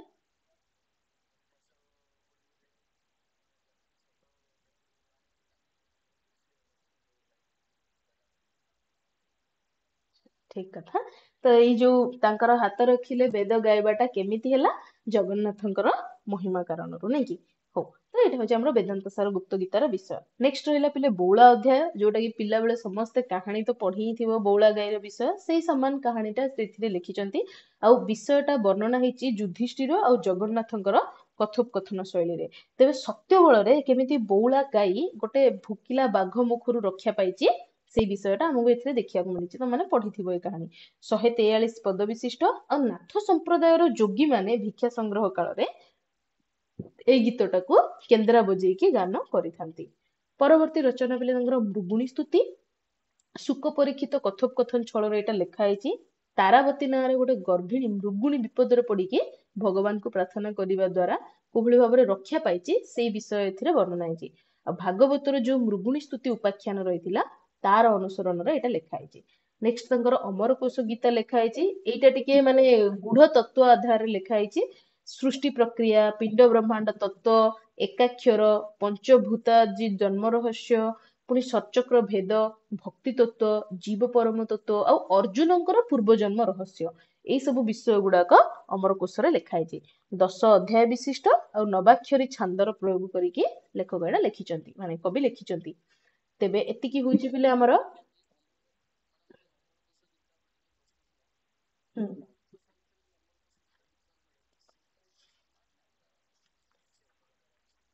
ନାଇଁ ନାଇଁ ଦେଖ, ନାଥ ସାହିତ୍ୟରେ ଯୋଉଟା ଲେଖା ହେଇଛି ସେଇ ଯୋଉଟେ ସେଇଟା ହଉଛି କି ସେଟା ନାଥ ଧର୍ମାବଲମ୍ବୀ ମାନେ ଲେଖିଛନ୍ତି ହେଲା। ବିଷୟ ସେଇଠି ଏଇଥିରେ ଆମକୁ ସମାନ ଦେଖିବାକୁ ମିଳିବ, ସେଥିରେ ବି ସେଇ ସୃଷ୍ଟି ପ୍ରକ୍ରିୟା ଆଉ ଯୋଗ ତତ୍ତ୍ୱ ସମ୍ପର୍କରେ ଲେଖା ହେଇଛି, କିନ୍ତୁ ରଚୟିତା ଅଲଗା, ମାନେ ରଚନାର ଶୈଳୀ ବି ଅଲଗା।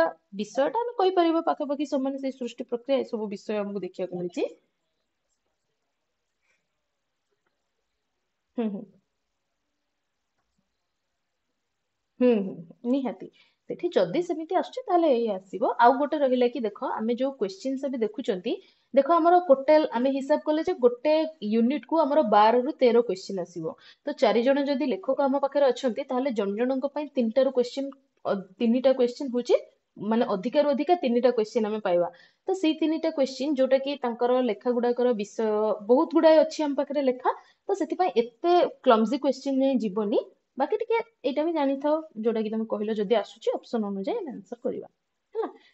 ଆଉ ବିଷୟ ସେଇ ସମାନ ପ୍ରକାର ବିଷୟ ଆମକୁ ସେଇ ଶରୀରସ୍ତର ଯୋଉ ଆମର ମାନେ ନାଡି ମାନଙ୍କ ନାଡି ତତ୍ତ୍ୱ ସମ୍ପର୍କରେ, ଯୋଗ ତତ୍ତ୍ୱ ସମ୍ପର୍କରେ ଏଗୁଡାକ ହିଁ ରହିଛି ସେଥିରେ।